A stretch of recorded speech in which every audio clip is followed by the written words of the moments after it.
and welcome to Fast Squirrel Speaks. Today is Monday, July 29th. I am Amy Beth, also known as the Fat Squirrel on Ravelry and the Fat SQRRL on Instagram. Thank you for coming over despite the thunderstorms and the heat.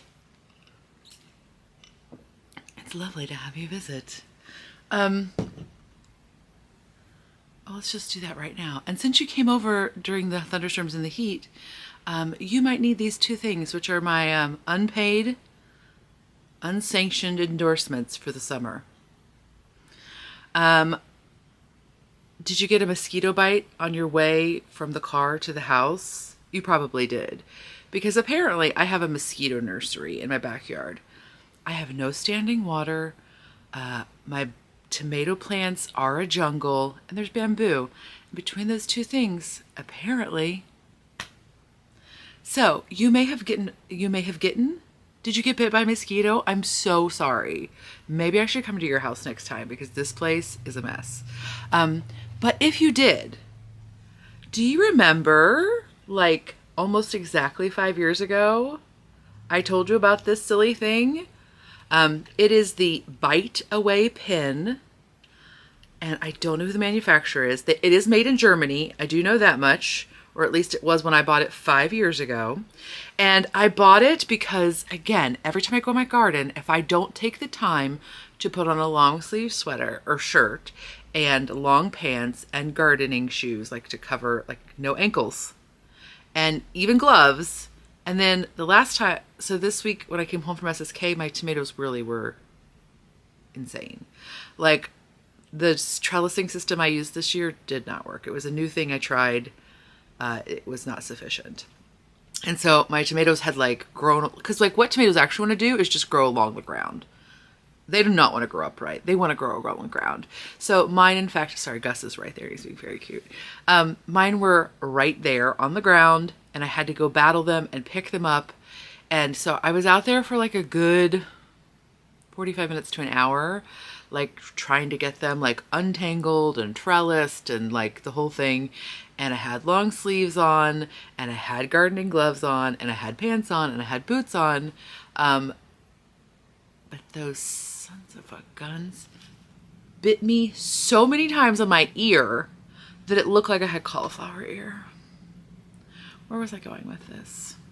I don't know. I think I was just complaining. Sorry. But that's just to say that like mosquitoes love me. Like if my husband and I are outside, he might get bit once, and I'll get bit like 20 times. And like I do not have the correct like neurotransmitter that like just shuts down constant stimulation.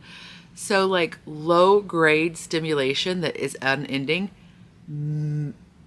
makes me kind of bananas. Okay, makes me actually quite bananas. And so I was like trying everything. I was using like the Afterbite. I was using calamine. I was using all of the different like things I could find at my local drugstore. And yes, those things all worked, but I had to like reapply them. They wouldn't work instantly. And so I read about this thing where you could like take a teaspoon and put it in a cup of boiling water or very, very hot water. And the heat, and then you would apply it to the mosquito bite, and then that heat like denatures the protein, the enzymes that cause the itchiness. And so I was doing that. It was really effective, but kind of hard to maintain because like by the time I get to like the 11th mosquito bite, the water was cool enough that it wasn't like helping. And I may have also inadvertently given my husband a second-degree burn.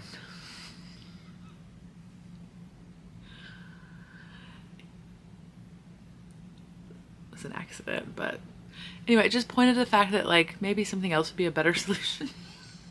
So I saw this little doohickey. I did get it on Amazon because like where else are you gonna buy this random thing?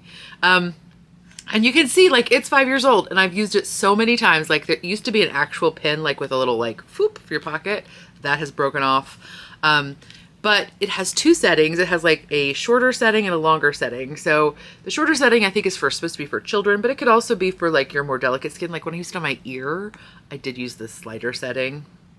And then there's a longer setting, and you just like put it on the bite, you push the little thing, and it heats up. It gets really, really hot. It doesn't I mean, it burns, like you're like, ow, that's hurting, but it doesn't like give you a burn. And then you just wait till it beeps and you take it off, and it works really well.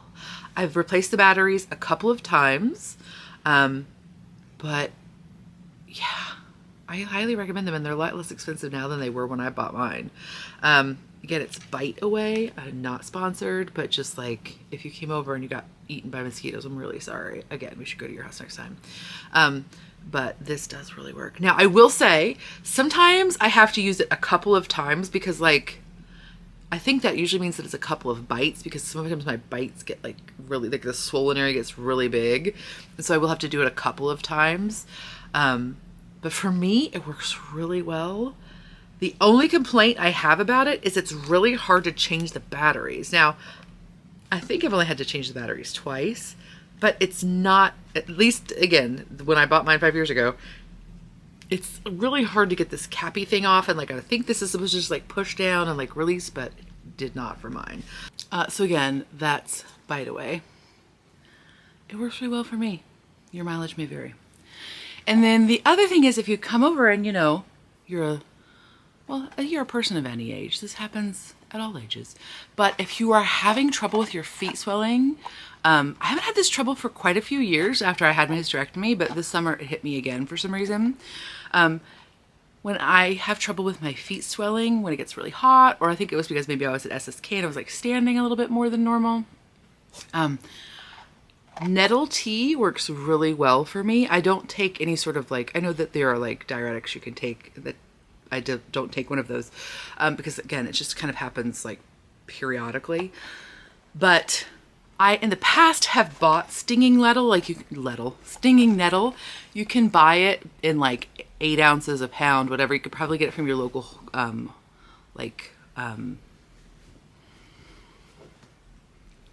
bulk/crunchy store. But this year I was like, I don't think I'm going to need a whole pound of it, because the way I usually make the tea it's a tea, but it's really strong. So like I would put an ounce of the nettles in the bottom of a quart mason jar and then just add boiling water to cover it, or to fill the mason jar. And then I let that steep on the counter until it becomes like room temperature. And then I put it in the refrigerator and then let it sit overnight. And then I strain off the dry nettle, or the not dry anymore nettles. And then just drink like 4 to 8 ounces of it. And it's pretty strong. I mean, yeah, it's real grassy. So it's not my favorite thing to do, but it is very effective. But this year's like, I don't think I'm going to need that whole pound. So I just got this, which are just like, what is it? 16 tea bags by Traditional Medicinals. I don't know that they're better than anybody else. It was just like the one I could find. And yeah, this worked really well. It's much less strong. So I had to drink a bit more of it to kind of get the same effect. But it was also much more pleasant tasting. It's the same flavor. It's just less intense. Like when I make mine, like my tincture kind, it's like very dark, like army green. Like it's like very dark. And this is much lighter and more pleasant. But yeah, so like I've talked about this before, like several years ago. People were like, actually, I drink nettle tea just because I like it. And I was like, are you insane? But now I get it. Like this is much more palatable. So those are my, it's summer and it's not my favorite, but those things are helping.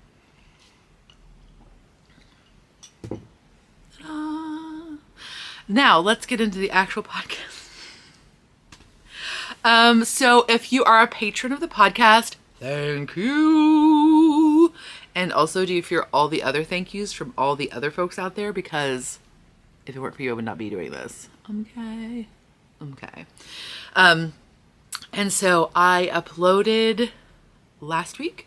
I uploaded a special Patreon podcast episode in which I talked about cross sections of like mostly children's books. So if you're interested in that, that is out there.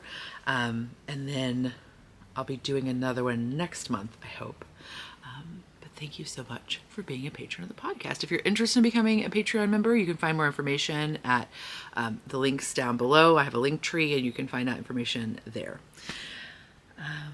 other things that are administrative in nature. Oh my gosh, I'm having a gigantic update. So I've come back from Super Summer Knit Together podcast. Words. I've come back from the Super Summer Knit Together retreat in Nashville. It was wonderful as always. But I have bags left from the market, so I'm having a very big update on August 1st. So August 1st, 9 p.m. Eastern Time, fatsquirrelfibers.com. So I'm not going to show you everything that's going to be in the update because, well, I don't want your eyes to bleed with boredom.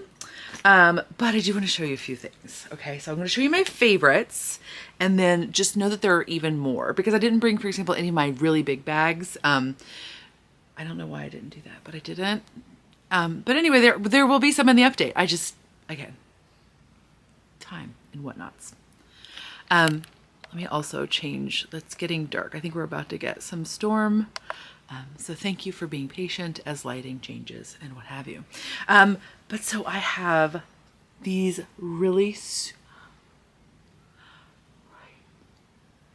So this is a new Essex linen that Spoonflower is doing that I am interfacing. So it is interfaced, but it's a really nice new interfacing that I am loving. And so it has a very nice hand. It doesn't feel like foamy or anything like that. And is this fabric not the dreamiest? Like, I had it washed up and was getting ready to iron it. And I was just like, do I steal this for a shirt? Because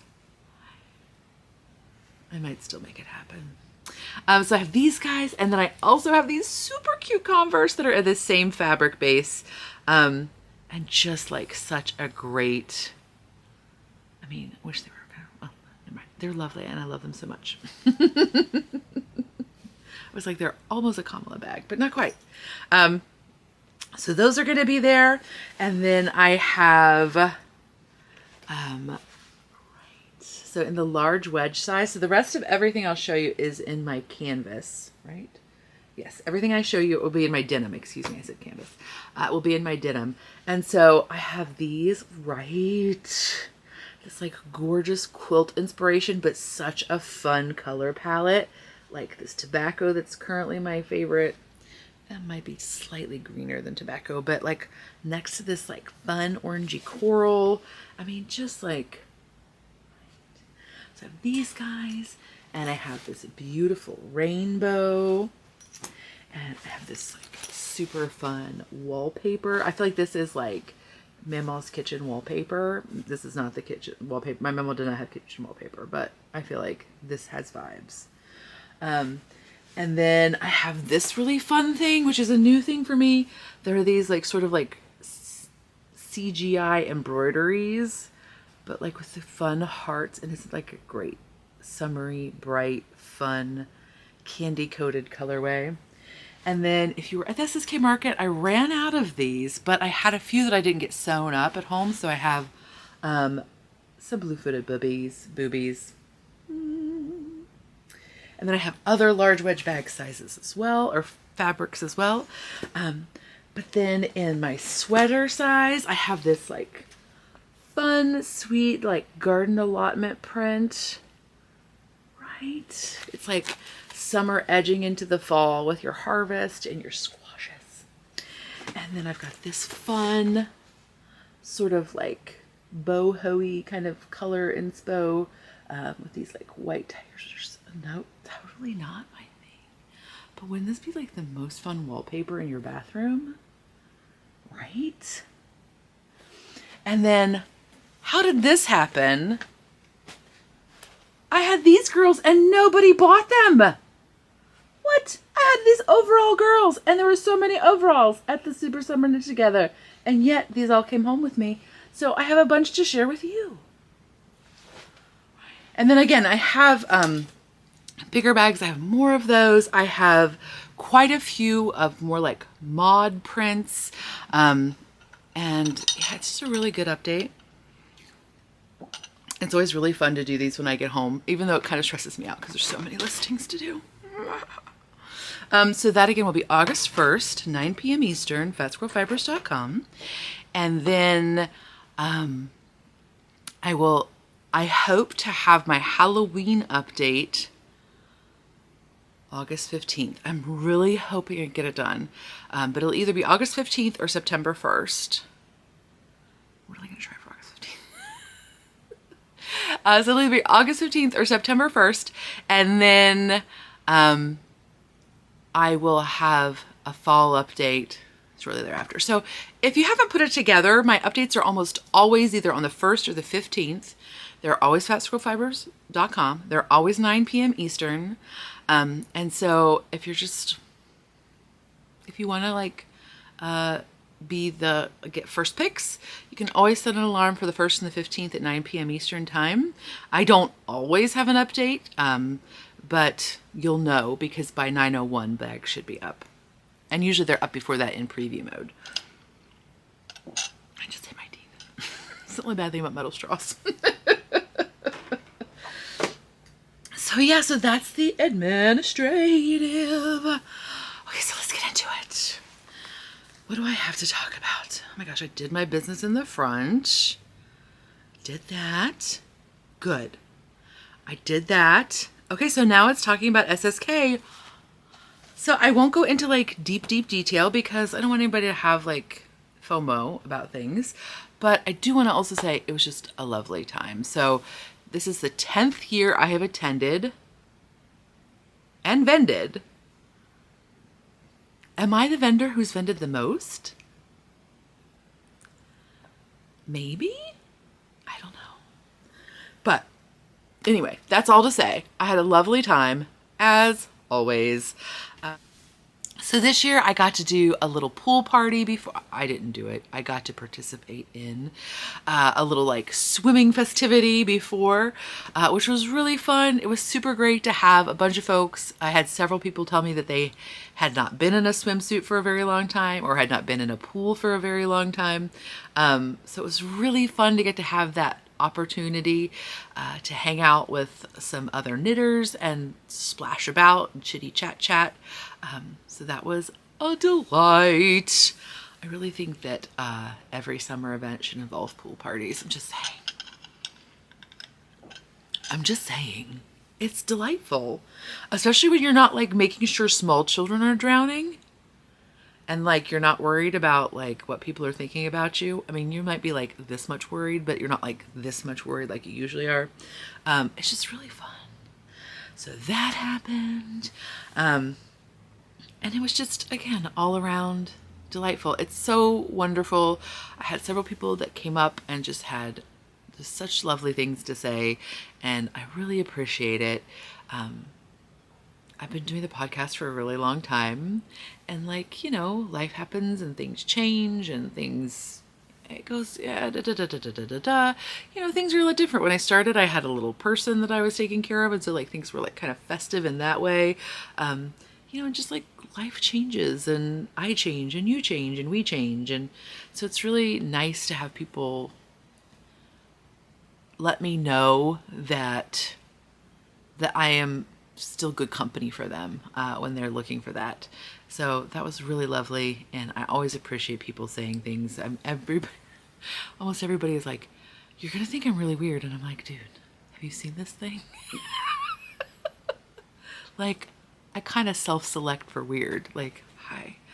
I mean, I'm just saying. The hello really kind of weeds out most people who are not a little weird. But so I really appreciate it. I know it's hard to go up to people. And so I really appreciate it. I also wanted to say I had a couple of people who, like it was either their first retreat or they were just sort of anxious about going into a retreat and not necessarily knowing anybody. And I didn't think of it at the time. It actually came up in a VKN that I was in last night. And I'm always like, yeah, I don't know if I could come into a room of a bunch of people I didn't know. Like, so it's really okay if that's very scary to you. I mean, you know it's okay. But like, I understand that that's very scary. And And in fact, case in point, like I just was talking to people about board games and stuff, and like I was like, oh, I'm not really playing board games. I don't really have anybody to play with, and I haven't made the effort to try to find people to play with, because like there are board game groups. And look, because we were talking about Gen Con, because Gen Con is happening in my city, Indianapolis, Indiana, in the coming weeks, and that's like the biggest tabletop convention in the United States, I think, still. And folks were asking if I was going, and I was like, no, I can't imagine trying to play games in an environment with that much stimulation. That's really, that doesn't, I would like to be a person who thought that was fun, but I think that that's fun. Do you know what I mean? Like I would love it if that sounded fun to me. Like, but it doesn't. I don't think my reality, the reality of my personhood in that space would be good. So that is to say that I would be too afraid to do something like that. And then, or maybe not afraid in that situation because like, it's just all chaos. But for example, we have several board gaming groups in my city, and like I'm on their email list and things like that, because I think eventually one day I'll get brave enough to like try to go, and I have not gotten brave enough to go. And that's only like 15 or 20 people. So I really understand if that's overwhelming. And so like, good on you if you were brave enough to try. And then if you weren't, that's also totally okay. Whatever. There's always going to be another one if you decide that you do want to do that. Or you might be like me and be like, I don't think that Gen Con is a thing for me. Like, not everybody enjoys retreats. That's also totally okay. Yeah. I don't know. That's just me talking with my face. That's what you're here for. I don't know. But so, yeah, like it's always amazing. Emily did trivia again this year. And so the first year I got a second place trophy. And then this year I got a third place trophy. The year between I did not medal. It was disappointing. But I need to like reframe my medals because like I didn't anticipate there being more than one. So I can't decide. I think I'm going to put them in the same frame. But I don't know. Like maybe I'll just be like Michael Phelps with like my 45 awards. I think that's what I'm going to go for. So Emily is so kind to both run the event and then like make these cute, super, super cute stitch markers that are trophies. And this year we also got this like super fun little Notions case that had tickets in it, like raffle tickets. But it's like, it has your little placement at SSK 24. Isn't that cute? So like, this is such a fun little doodad. It has like 4 little Notions boxes. So you could put your stitch markers, you could put whatever, all in sundry. I mean, if you got a lot of medications, that's an option. Maybe both. Maybe your hard candy selections. But isn't that a clever little thing? I have no idea where this came from. Thanks, Emily. Super fun. And then what else? Visiting. Oh my gosh, I got so many delightful gifts. People are always just like so thoughtful. And this year I got lovely gifts. I will not mention them all because it's embarrassing that you people are so generous. But during the market, these little ladies who come very often for the market gave me some pickle recipes, like on an index card, and they were typed with like a typewriter, and there was a recipe for 2 different kinds of pickles, and it was so stinking charming. It was just like the best. So it's just, gifts are always nice, but like, remember that like gifts can be just, it's like just an expression of your care, and it's an expression of like you're thinking about somebody. And like last year somebody sent me like a 3 Sisters garden seed packet, like, and that was just like the best gift. And it was fancy, but do you know what I mean? Like those kinds of gifts, I hope we can give those to each other more often, because, you know, like there's so much stuff in the world and in our houses and in our lives. And, you know, it's so nice to give something like that where it's like you're not giving like a burden to somebody in terms of like what it's going to take space up as or what have you. And it's just like still so joyful and so lovely. So, yeah. I'm just so stinking lucky. But then also look at this. Joyful presents can also take up space. You know, whatever. Right. Then is it Nuditen? I don't even. Right. It's like an unspun wool. I'm so excited. I've heard of it several times, but I've never used it, so it's going to be so much fun to play with. But then I will show you the things that I got from the market, just because like the people at the market are just so wonderful, and they're other small business people, and I generally try not to show you like stuff I buy, but also when it's like stuff from people with faces, like sometimes, you know, you can always skip ahead. Timestamps are in there. So I traded for everything except this, and this is from Apothecary Fabrications. This is her Rambouillet, and she is a new to me dyer. She is not new to many of you, but she's new to me, and she was very cute, and her family was darling. And so I wanted to just, I love these oxidized, sort of like the copper and the oxidation. Like I love that combination. And I also just really love Rambouillet. And can I just discuss, I was like, I am not buying any fiber because I have not been spinning, and this is ridiculous.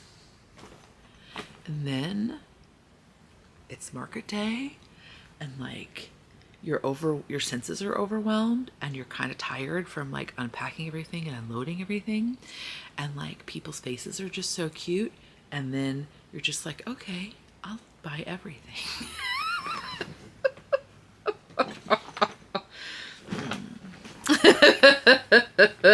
So this is from the beautiful Hip Strings, and this is their buoy base, which is 37.5% BFL, 37.5% Shetland, and 25% Manx.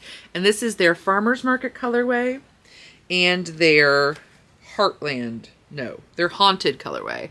And I was just like, come on. Of course I'm going to buy that. What the heck? Like, really? So it'd be super fun to either do like a 3-ply, or what I probably should do is just do, because a 3-ply for me, unless I'm just like really trying, it's going to be like heavy worsted. So I should probably just make a 2-ply and then have a coordinate. But isn't that beautiful? So again, that's Hip Strings, buoy, and this is Farmer's Market, and this is Haunted. And they were next to each other. I was just like, but they go. And they need to live together. So yummy in my tummy. Psh. Dang diggity. And then, oofta, I have from Geektastic Fibers, I have their Spectral Sock, which is 75/25 BFL nylon. And this is I Smell Children. So it's like a fun Halloween vibes. It's also kind of like zinnia vibes. I just liked it. And of course, their faces. So cute. And then from Oink, who is my fellow Indianapolis resident, they had a new to me base, which is their, well, I guess it's not, maybe it's, yeah, because that's a different length. It's 80% fine superwash merino, 10% cashmere, 10% nylon. It's fingering weight 415 yards to 100 grams. It's their Whimsy base. And this colorway is Aubrey Jean. And this colorway is Bittersweet. And I just thought they were so beautiful together. Right? So I don't know what they're going to be, but they just look very nice together. And again, they need to live together. I'm just taking care of things. I'm just rehoming them. Because I have a big heart, and they belong together. And I needed to facilitate that. are the responsibilities we have. I'm just saying. And then, of course, Sarah, who is another crafty girl, who is always my market neighbor and the worst temptress of all time. This is her strong sock in the colorway Power. I'm sorry, it's probably getting sort of blown out. Yeah, because the sun... Okay, let me turn down my ISO because, whoop, not my shutter speed. The sun has kind of come back. Well, the sun hasn't come back, but the cloud cover has kind of gone down a little bit. Weep-a-doo, thank you for being patient. Yeah, there we go. So isn't that super fun? I don't know if you're still getting like the fun neon-y of this green, but... And then I also got Twinkle Sock in the colorway Dishes and Fruit because this is not my color. Right? Like, that's not me. But like, look how cute it is. It's so bright and fun. Gus. I hope that microphone's not picking that up. If it is, it's Gus. But isn't that fun? And her sparkle sock is really nice. It's got just like the right amount of sparkle. It doesn't feel like it's too zzzazz. So I have no idea what this is going to be, but like, I just, again, just high, let's be honest. Just so high. Look at me. Did I mention I wasn't going to buy anything? Was definitely not going to get any fiber. Whatever. It's once a year. And people's faces. Come on. They're just so lovely. So yeah, that's me. That's the market. It was great. What else?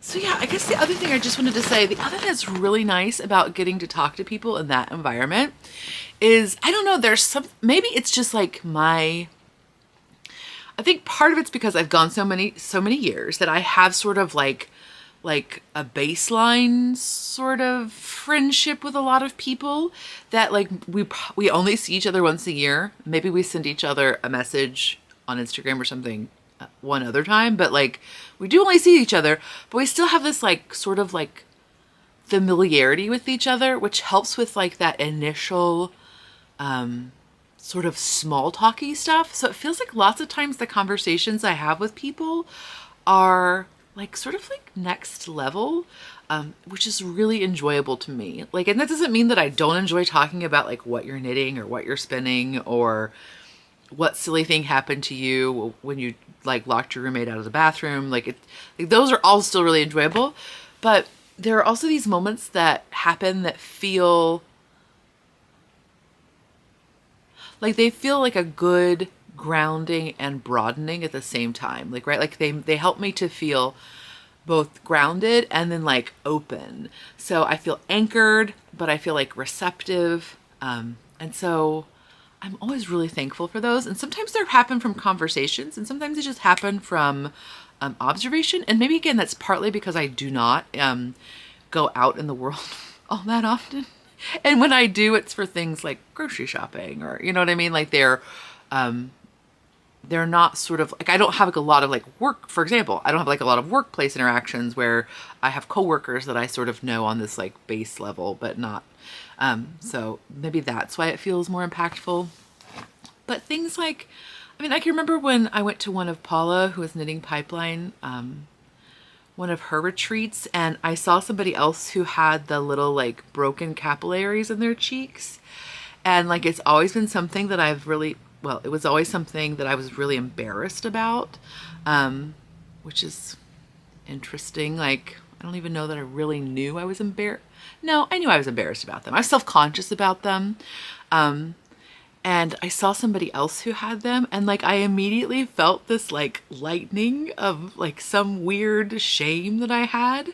And And so like things like that, or like this time I was talking to, I think I can say Jill, she's pretty open about stuff like that. Like, we both identify as neurospicy, and she was in the market, and like as we were setting up, and she was talking about like that she just really needed to be grounded, like she needed to sit on the ground to do something, or I don't remember exactly like what was happening in the conversation, but just to have this moment of like identification with somebody else that was like, yeah, I do that too. And like, I know abstractly that other people do that, but just to have that, like, it's okay, you're okay. Like, even though you know abstractly that you're okay, and like, you know that there are other people that are doing these things, but like, just to have somebody be honest in the moment for like what they need and like what helps them. And that you can, and that like I identify with that. And anyway, it's just things like that that I do not think, I mean, I would have never thought that that's sort of something I would get out of a retreat. And yet it really is something that's powerful, that sticks with me. Again, that thing about the capillaries in my cheeks, that happened like probably 9 years ago. But again, like you take a class with Maggie Kesey, and maybe you, like I took Big and Lofty Yarns, and like maybe I abstractly feel confident about not confident, but like I feel confident about the theory of spinning loftier yarns, but I still take the class because there's always going to be this like sort of, again, that ancillary information that comes out, or like that you realize about yourself, or seeing other people spin, and make something click in your mind about what you're doing. Or it may not even happen in that moment, but it might happen like a couple years down the line where you're like, oh, you know, that kind of thing. So I'm just really so excited to always have those opportunities for learning and about the craft that we love, about people, about myself. And so yeah, I'm just thankful for all the people out there who organize retreats or who organize classes. It's not something that I've toyed with the idea of it because I think it would be fun. But again, I think it's sort of like, I think it would be fun to be the person who likes to play games at Gen Con, but maybe I'm not that person. I feel like that's kind of really where I'm at. Like, I would really like to be the person who would not be the most anxious mess in the world if she were trying to do that. But I think at least right now I would be. So I'm super thankful that there are other people out there who are willing to invest that time and energy into making those kinds of spaces accessible to people and available to people. So hooray for you if you organize an event, whether it's your like local spinning guild or your like local coffee clash or like whatever it is. If you're building community and like consciously trying to make space for other people, I really appreciate you, and other people really appreciate you. So yeah, thank you. Like, sometimes it's really hard to deal with like the spheres of influence we have. And it's really easy to be overwhelmed by things that we cannot change individually. So thank you so much to those people who are recognizing that like, yeah, I can't change that, but I can provide space for 1 or 2 or 10 or 12 or 125 people to come together and have a really great time. So thank you to those people. That was not planned, but it's still very heartfelt. So, okay, let's talk about crafting. I'm going to be right back. If Gus licking his feet is in the background, I'm really sorry. I definitely will not be able to re-record that. And it's probably going to still continue. I hope the microphone's not picking it up, but if it is, sorry. He is on Apoquil for his allergies, but he still gets a little bit crazy. And I've been gone for a week, so he cannot not be next to me. Like, he's got to be on me. A friend of ours had like a pool gathering this weekend, and I was like putting on my bathing suit and putting on shoes, and he just looked at me, the dog just looked at me like he was so dejected. Like, he just looked so pitiful that I almost was like, I don't know if I can go. He was laying it on thick. So yeah. Okay, so now it's time for crafting. Okay. So I don't know if you remember, but a while back I went to an Ohio Valley, I think it's called like Ohio Valley Shop Hop, or no, that's not what it was called. It was like a shop hop, but everything was in one location. So vendors came and had like a vendor market. They were all quilty guys, or all quilty folks, excuse me. There was also this vendor named the Woolly Horse, and they had lots of wool for like traditional wool rug hooking, that you could either use like an actual like rug, like a crochet essential rug hook, or you could use it for like the Amy Oxford needles or whatever. But she also had a bunch of needlepunch patterns, and I've seen needlepunch done before, but I think the ones I've seen have always been with like pearl cotton, so like Valdani or some other sort of pearl cotton. And I've always wanted to try it, but the reason I got hooked onto this one is that the sample she had, and then this sample as well, were done with fingering weight yarn. So this is the neat tool you use. It's called an Ultra Punch. I had this already. I did not have this little doodad on it. But this does help because this is sort of like just a pin shape, and it does kind of hurt your hand to hold for a long period of time. So this just sort of makes it like slightly more ergonomic. So this is an Ultra Punch. It's adjustable. The needle depth is adjustable. So you can do anywhere from, 1, which is this depth, all the way up to like 12. And that just affects the loop height on your project. So I have started it. It's on this very tightly woven cloth. And this is hers. It's called Bridal Runner. It's an antique inspired pattern from the Woolly Horse. And this is mine so far.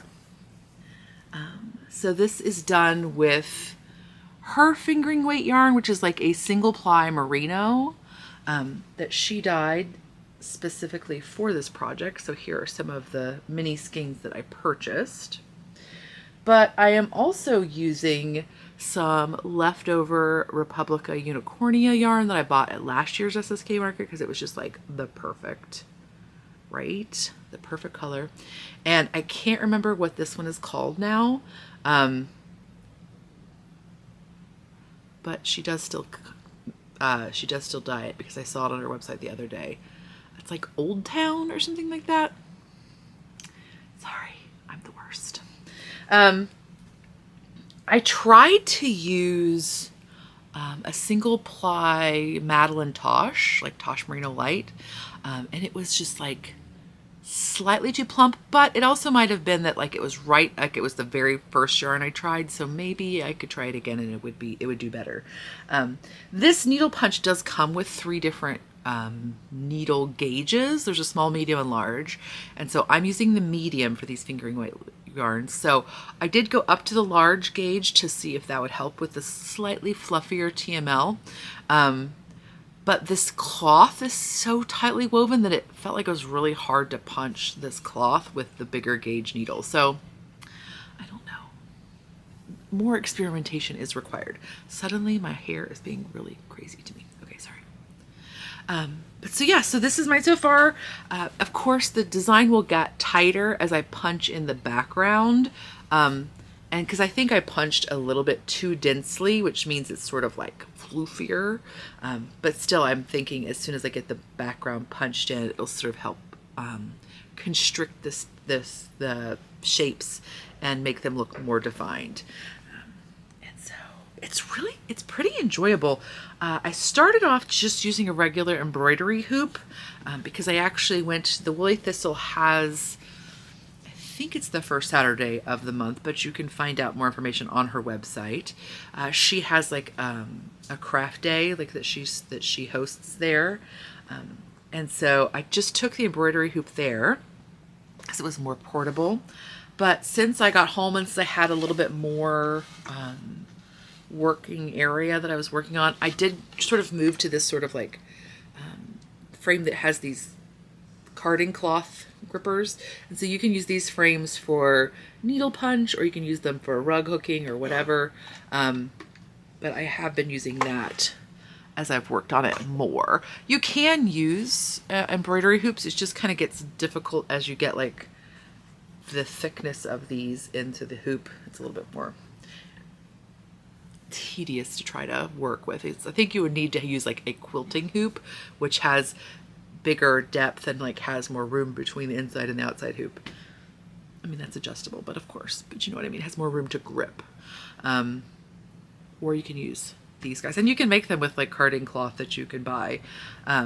They sell the carding cloth strips lots of places on Etsy and things like that. Or you can buy a frame that's already done. So yeah, that's really enjoyable. And so it's a great thing too. Like I know I bought her yarn because it was the first time I was doing it. And you know, the first time you do something, sometimes it's helpful to sort of like have a kit so that you know like, okay, the stuff that I'm using is correct.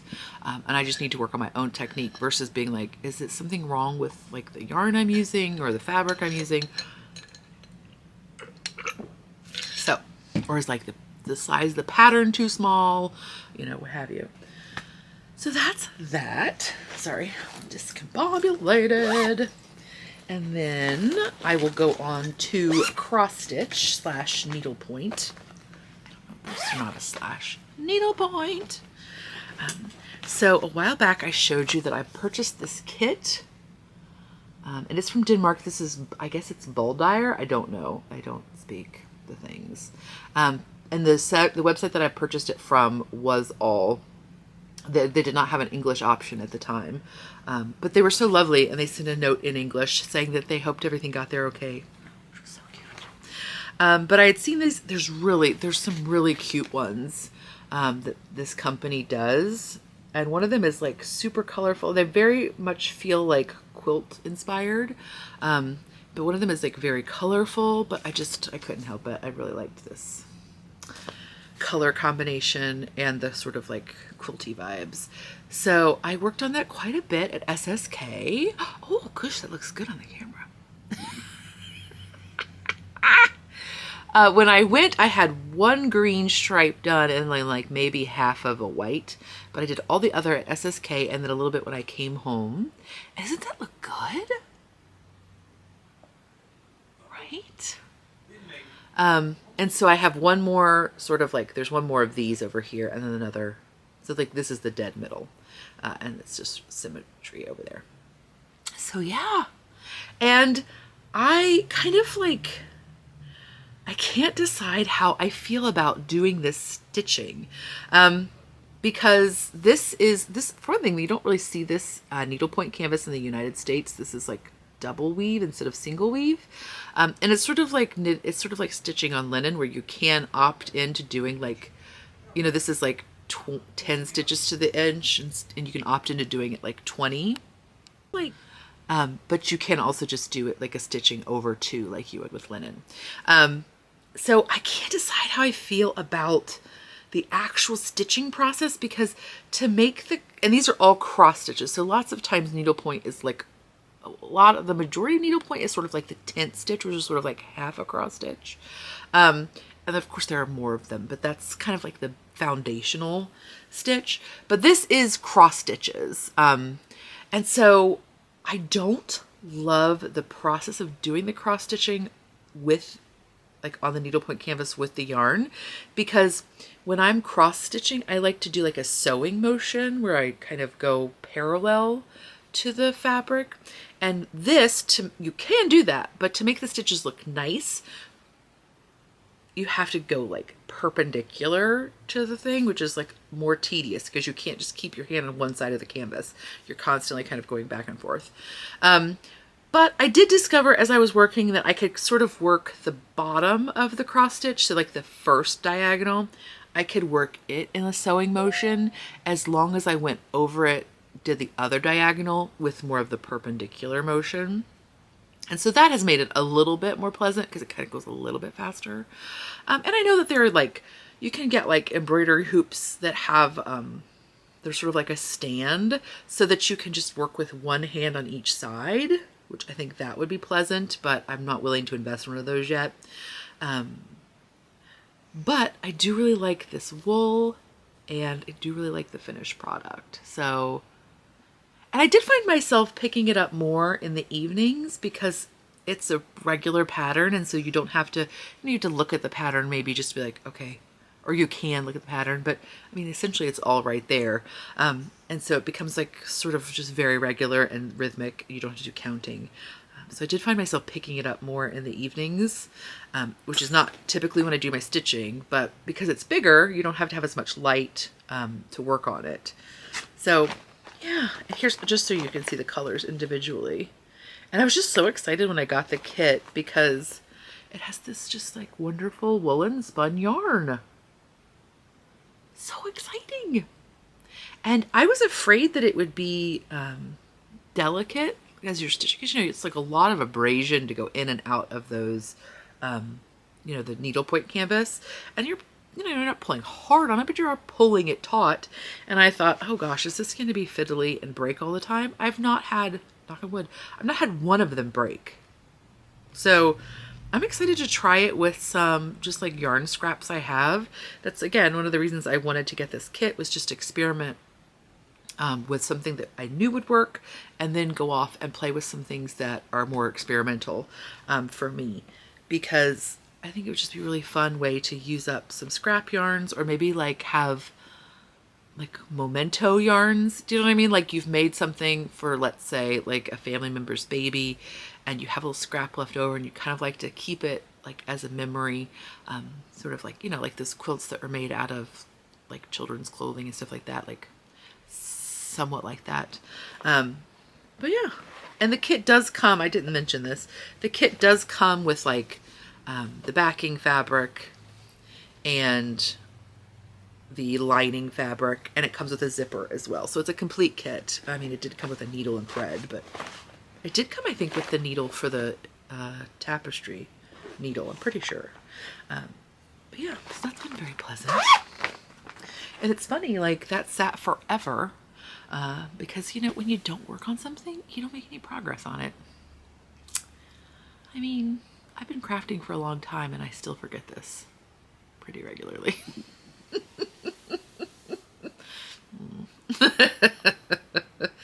So I did make more progress on my, oh wait, I'll show you another stitchery. So in cross stitch, the main thing I've worked on has been my Riley Harbor, which is a pattern by Kathy Barrick. And I am knitting, or excuse me, I'm doing mine on a 36 count. The pattern is 40 count, but I am doing 36 because I'm not a big girl yet. I do some 40 count that I want to try, but I don't know if my eyeballs will do it. But here's mine so far. Look, I got my whale done. I just finished my whale last night. I was so excited.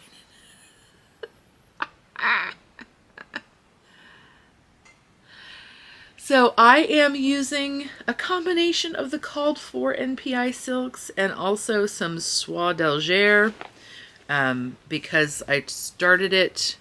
I really felt like the need to start it. Like when I decided to start it, I had to start it. And so my local needlepoint shop only carries soie d'Alger, or they don't carry NPI silks. So there are some of them that are soie d'Alger and some that are NPIs. And then this is like a Gloriana because it's hand dyed, the whale, so you get a little bit more color variation. Isn't he so handsome? I still have to do his eyeball, but he's pretty much done. So cute. So there's that. Oh, and I went through this whole crisis where this was the silk I originally bought to do the water, and I had started the water, and I was just like, that's too bright. And you know, you keep looking at it like, dude, it's gonna be on a wall. Like, I'm never gonna be as intimate with this cross stitch when it's done as I am right now. Like, will future me even be able to notice it? And then I was like, dude, current me definitely notices it. It's driving her crazy. So I went ahead and bought the NPI that was called for. And let me just discuss, like, that's not an enormous difference, but it's an enormous difference.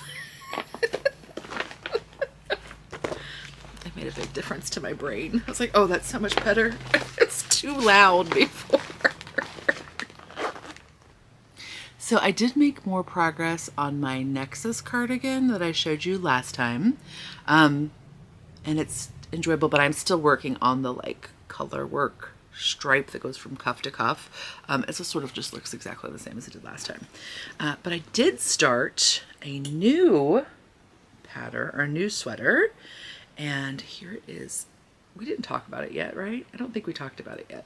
This is another recalibrate because I'm predictable. And they're just so enjoyable to knit. So this is Recalibrate by Shayna Lines Designs. And this is Knit Picks palette in the turmeric colorway. This is, oh crud. I just realized the other bag has my ball bands in it. I mean, hi, I'm always doing this. The green is a Wollmeise that was gifted to me. And then the variegated is Into the World. That I purchased at Rhinebeck many years ago. Maybe like my first Rhinebeck? I'm not sure. Maybe my second one. So yeah, so that is Recalibrate. It's just a pleasant pattern to knit. It's like all the enjoyment of knitting a shawl, but then you get a sweater when you're done. She does really great things. You knit this first stripes and then you pick up. But because you're picking up garter from garter, horizontal to vertical, the pickup rate is 2 to 1. So you do like a slip stitch edging, which just looks, I mean, this is the inside, and doesn't that look so tidy and nice? I'm like, I had to double check. Yes, that's still the inside. So I mean, she just does a great job of making a pattern that's really pleasant to knit, and then again, super fun when you're finished. Excuse me. So I'm doing 3 ridges of the Wollmeise and then 2 ridges of the Into the World because I have 150 grams of one and 100 grams of another. And so I'm hoping that that means I will use equal amounts and hopefully use up most of those yarns. They have been sitting in stash because they're sort of precious.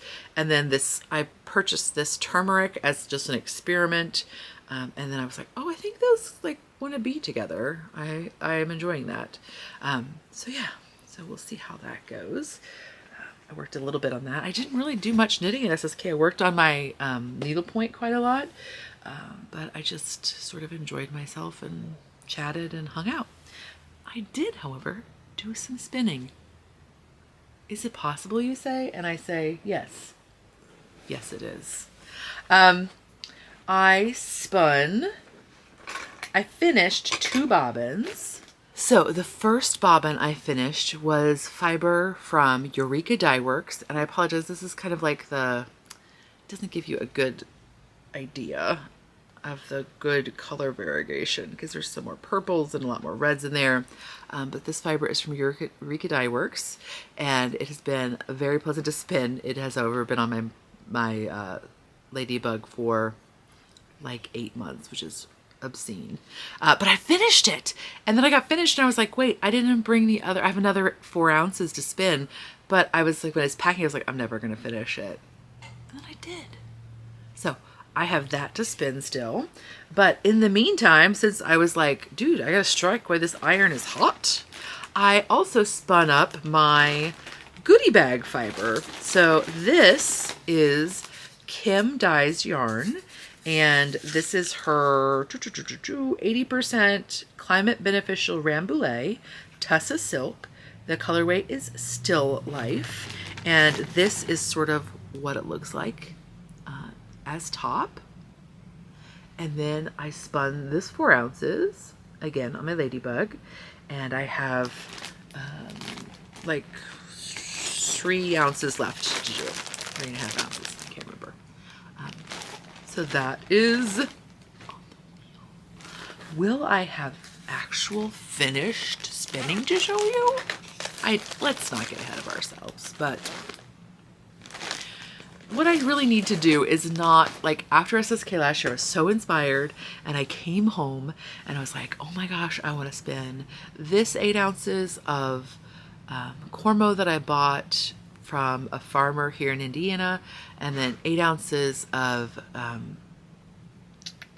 hip strings that I bought that I loved the color of, and they were both like very natural. Like the farm yarn was literally natural, and then Jill's yarn, Hipstring's yarn or fiber, was called Cloud Bear, and it was just this like beautiful like bare browns, but also some like sort of like bluey grays. So it was very neutral, and I was like, oh, these will go together. And I had taken Jillian Marino's class about blending fiber at the wheel, and I was like, oh, I want to do this technique and I want to work with it a little bit more. But you know what you should not do is try to spin, or what I should not do is try to spin a pound of yarn when you're already sort of in a spinning slump.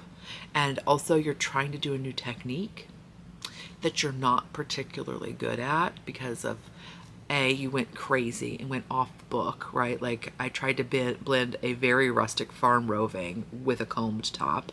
That was already a challenge. I think that I'm just not particularly suited to that method, or like my spinning technique is not particularly suited to that blending method. And so it's just like a lot of factors coming together to really like bog me down. And really, I do this. I'm like, oh, I don't want to just spin 4 ounces of something because that's just a single skein. And like lots of times I spin thicker. I spin sort of like my default, sort of like a DK. And so it's like, what do I have to do with a DK? I mean, there's always a hat. We know this, but also, so I get in this habit of being like, oh no, I need to spend 8 ounces of something. But sometimes like you just need to finish a project, especially in a craft that you are putting to the back burner because like you're doing 8 million other things. Because I really enjoy spinning and I enjoy knitting with hand spun. But yeah, I don't know. And the great thing about spinning is like you sit down to do it and you're doing it. You're not like choosing. For me, like especially in the evenings, like when I sit down to knit or whatever, like at the end of every row, I can choose to put it down, and sometimes I do. Whereas spinning, it's like, okay, if I can get to the wheel, or the drop spindles, what have you, but if I can get to the wheel, like usually I can spin a decent little chunk of time, and that chunk of time is more productive because I'm just doing that. I mean, I'm listening to an audio podcast or I'm watching the Olympics. Oh my gosh, I can't believe I didn't talk about the Olympics already. But I am more efficient when I'm spinning because I don't pick up my phone. I don't like, again, do 7,000 other things that I might do while I'm knitting, and I'm more likely just to put stuff down after a row. Especially in the evenings, I tend to get really like easily distracted. I mean, right, like many of us, humaning all the days. But that's one nice thing about spinning is like once I do make the commitment to do it, like usually I am a little bit more productive. It's just like doing that. Oh my gosh, and I can't believe I did not talk about the Olympics. I said the rugby because that's the thing I'm thinking about the most right now. Okay, so then Olympics. Side note. I didn't put it in my notes. How did I not write Olympics in my notes? It's been like at the front of my brain since Saturday. But have you enjoyed the Olympics so far? I gotta say I'm not usually a big Summer Olympics person because like I enjoy the cozy factor of the Winter Olympics, and like I've never been a huge track and field kind of person. But this year, the rugby. What's going on with rugby sevens? How did I not know it was so delightful? Like, I've tried to watch rugby in the past, but like nobody I know likes rugby. I kind of like abstractly enjoy the idea of rugby.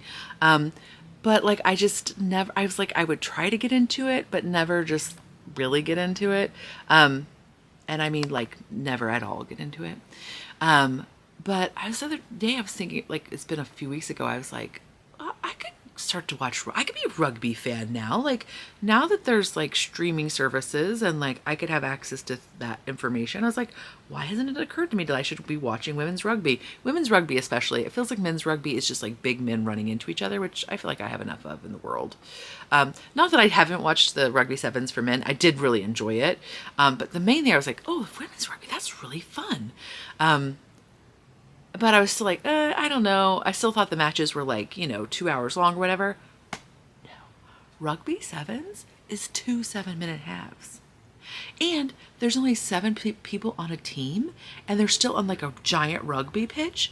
So there's like, yes, there's lots of tackling, but it's like super fast paced, and it's really fun. Dude, I had no idea. So now I'm totally a women's rugby sevens fan. I'm excited to learn more. It's very fun. Who knew? But anyway, are you enjoying the gymnastics? The men's gymnastics are happening right now. I did have to stop watching them so that we could talk. We can just start watching them in a minute. That's fine.